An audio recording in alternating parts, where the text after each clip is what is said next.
जिन लोगों को cervical spondylitis कमर दर्द की शिकायत है वो लोग योगा इंस्ट्रक्टर की देखरेख में करेंगे। अब इसी तरह से दोनों पैरों को जो है मोड़ लेंगे, folding your both legs up और वेरी स्लोली कमिंग अप, धीरे धीरे ऊपर आएंगे सांस लेते हुए। Inhale up and hold it for 10 seconds, 10 second के लिए रोकेंगे और बहुत धीरे धीरे कमिंग बैक। सो अपनी कैपेसिटी के अनुसार करेंगे, 2 बार 3 बार 4 बार लंबी गहरी सांस लेंगे और ऊपर की ओर जाएंगे। Slowly raising your body up, slowly raising your neck and your head part and your chest part up and holding for 10 seconds and coming back. Very slowly raising your head up, holding for 10 seconds and coming back. तो सांस लेते रहेंगे, सांस छोड़ते रहेंगे। अब इसी में हम करेंगे तुगलक आसन। तो उसके लिए आप जो है इंटरलॉक योर फिंगर्स, दोनों हाथों को आप इस तरह से बंद कर लेंगे और घुटनों से पकड़ लेंगे। Interlock your fingers and catch hold your knees and slowly inhale and exhale. तो इमेजिन कीजिए जैसे कि आप झूला झूल रहे हैं विदाउट टिकट। तो योग के अनुसार, योगिक साइंस के अनुसार हमारी उम्र उतनी है जितनी हमारी बैक की, हमारी कमर की लचीलता है। तो बहुत धीरे धीरे करेंगे अपनी क्षमता अनुसार। जिन लोगों को कमर दर्द रहता है वो योगा इंस्ट्रक्टर की देखरेख में करेंगे और बहुत ध्यान से करेंगे, तेजी से बिल्कुल नहीं करेंगे। So now we are on a ride without a ticket. So enjoy this ride without a ticket. तो झूले की यात्रा कीजिए मजे से बिना टिकट दिए और अपने कमर को, बैक को लचीला बनाइए, making your back more flexible, massaging your cervical, thoracic, lumbar, sacral, coccyx. तो मसाज कर रहे हैं अपनी सर्वाइकल वर्टिब्रा को, थोरेसिक वर्टिब्रा को, लंबर को, सैक्रल को, कॉक्सिक को। और ये कम से कम 10 से 15 बार कर सकते हैं, 5 बार भी कर सकते हैं अपनी कैपेसिटी के अनुसार। ध्यान रखें, you keep inhaling and exhaling, synchronising your breath and exhale, synchronising your breath and exhale. इसको हम बोलते हैं तुगलक आसन। तो सांस लेते रहें और छोड़ते रहें, वरना ये व्यायाम हो जाएगा। सांस लेते रहें और छोड़ते रहें, सांस लेते रहें, सांस लीजिए और छोड़िए, सांस लेते रहें और छोड़ते रहें। It helps to increase the mobility of your knee joints. Plus, it also helps to improve your digestion. It also helps to release the gas, eliminate the extra gas, and it also helps in digestion. It helps the digestive system, and it also helps in activating your liver, spleen, and pancreas. सो जो आपका पाचन संस्थान है उसको ये जो है बहुत ज्यादा जो है शक्ति प्रदान करता है। आपके लीवर को, स्प्लीन को, पैंक्रियास को शक्ति देता है, एक्टिवेट करता है आपके $1 मिलियन ऑर्गन्स को, प्राइसलेस ऑर्गन्स को।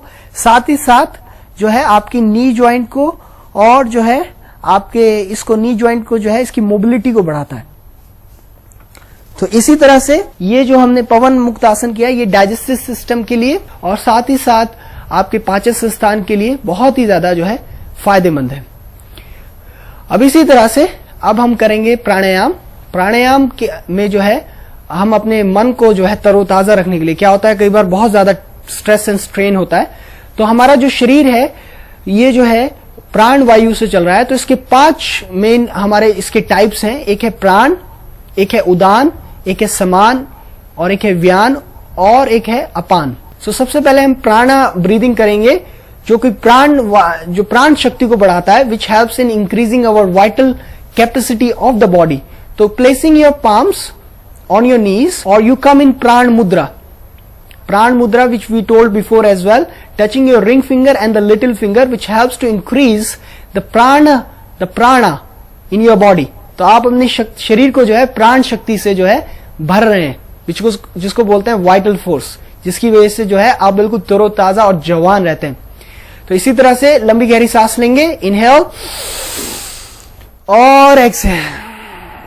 बहुत सिंपल है, लंबी गहरी सांस लेंगे और छोड़ेंगे। तो इस आरोग्य धाम योगा थेरेपी में हम बहुत सिंपल आपको बताना चाह रहे हैं, कम खपत ज्यादा फायदा, लेस एफर्ट्स मोर रिजल्ट्स। कैसी बात रही? How is that? लंबी गहरी सांस लीजिए और छोड़िए। तो इसको बोलते हैं प्राणा ब्रीदिंग। लंबी गहरी सांस लीजिए और छोड़िए, लंबी गहरी सांस लीजिए और छोड़िए, लंबी गहरी सांस लीजिए और छोड़िए। अब इसी तरह से इसमें उदान है, इसको कम से कम हम 3 से 5 बार कर सकते हैं। You just keep, you inhale as much as you can and then you exhale. अब इस तरह से उदान ब्रीदिंग में जो है ये भी आप 3 से 5 बार कर सकते हैं। जब आप इनहेल करेंगे आप अपने एपिग्लोटिस को, थ्रोट रीजन को हल्का सा कॉन्स्ट्रिक्ट कर लेंगे, गले को थोड़ा सा जो है संकुचित कर लेंगे और फिर जो है सांस को छोड़ेंगे। लंबी गहरी सांस लीजिए, इनहेल, और सांस छोड़ते हुए गले को थोड़ा संकुचित कर लेंगे, थ्रोट को। लंबी गहरी सांस लीजिए, तो साउंड आएगी जैसे wind like sound.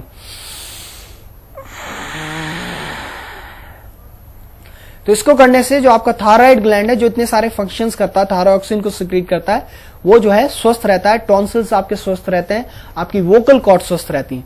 So when you do this, it helps to rejuvenate your vocal cords, your tonsils and also your thyroid gland. So you inhale one time, and when you exhale, you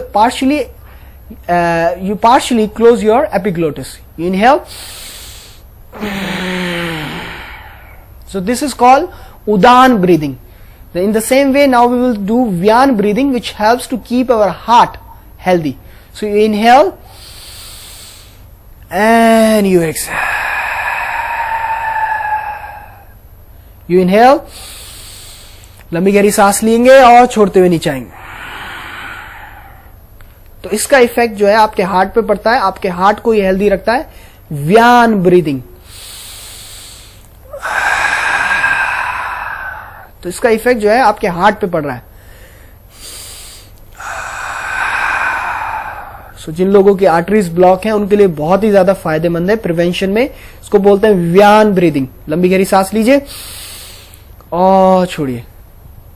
So this is very helpful for the people who have blockage arteries. If they do it regularly in their lifestyle, it helps to open the blockages if they do it regularly.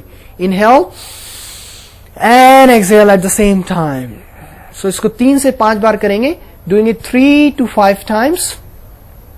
This is called Vyan breathing. अब इसी तरह से ये था heart को healthy रखने के लिए। अब इसी तरह से डाइजेस्टिव सिस्टम को हेल्दी रखने के लिए आप अपने पेट को इन्फ्लेट और डिफ्लेट करेंगे। लंबी गहरी सांस लीजिए और छोड़ते हुए पेट को बाहर निकालिए। Inhale and exhale. लंबी गहरी सांस लेंगे और फिर निकालते हुए पेट को बाहर निकालेंगे। तो इसको बोलते हैं समान ब्रीदिंग।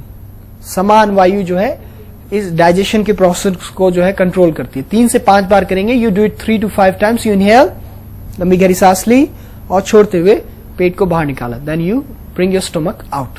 अब इसी तरह से इसमें आखिरी जो ब्रीदिंग है उसको हम बोलते हैं अपान ब्रीदिंग, जिसकी वजह से हमारा जो वेस्ट है बाहर जाता है, जिसकी वजह से हमें गैस, इनडाइजेशन, कॉन्स्टिपेशन की कोई प्रॉब्लम ना हो। तो उसके लिए क्या है, आप लंबी गहरी सांस लीजिए और मूलाधार बंद लगाएंगे। आप अपने जो आपका गुदा द्वार है उसको बंद करेंगे on, then you exhale. Inhale and exhale. तो गुदा द्वार को बंद करेंगे जब आप इनहेल लेंगे और फिर एक्सहेल करते हुए छोड़ देंगे। तो बहुत सिंपल है। इनहेल, लंबी गहरी सांस ली and you close your anal region and then you exhale 3 to 5 times। और इसी के साथ बस हम 2 मुद्राज और बताएंगे आपको, आकाश मुद्रा और शून्य मुद्रा। आकाश मुद्रा जो है आप अपनी मिडिल फिंगर और थंब को लगाएंगे। इसको करने से आपकी बोन्स जो है स्ट्रांग होती है। You touch your middle finger with your thumb, this is called Akash Mudra. This helps to keep your bones strong. And when you touch your middle finger to the root of the thumb, this is called Shunya Mudra, which helps to keep your thyroid gland healthy. So this is called Shunya Mudra, touching your middle finger to the root of the thumb. It helps to keep your thyroid gland healthy. So सबसे पहले वो आकाश मुद्रा which helps to keep your ears, eyes plus your bones healthy. आपके आंख, कान और आपकी bones को strong रखने के लिए आकाश मुद्रा मिडिल फिंगर थंब से लगाएंगे। इसी तरह से मिडिल फिंगर को रूट से लगाएंगे, मूल से लगाएंगे, अंगुष्ठ के। तो इसको बोलते हैं हम शून्य मुद्रा, जो कि हमारे थायराइड ग्लैंड को हेल्दी रखने के लिए बहुत ज्यादा फायदेमंद है। तो इसी तरह से ये आरोग्य धाम योगा थेरेपी में ये पूरा जो पैकेज है आसन का, प्राणायाम का और ध्यान का जो है, इससे जो है आप जो है हर तरह से जो है अपने शरीर का जो है नवीनीकरण करते हैं, कायाकल्प करते हैं। तो इसको जीवन में कीजिए, अपने दिन की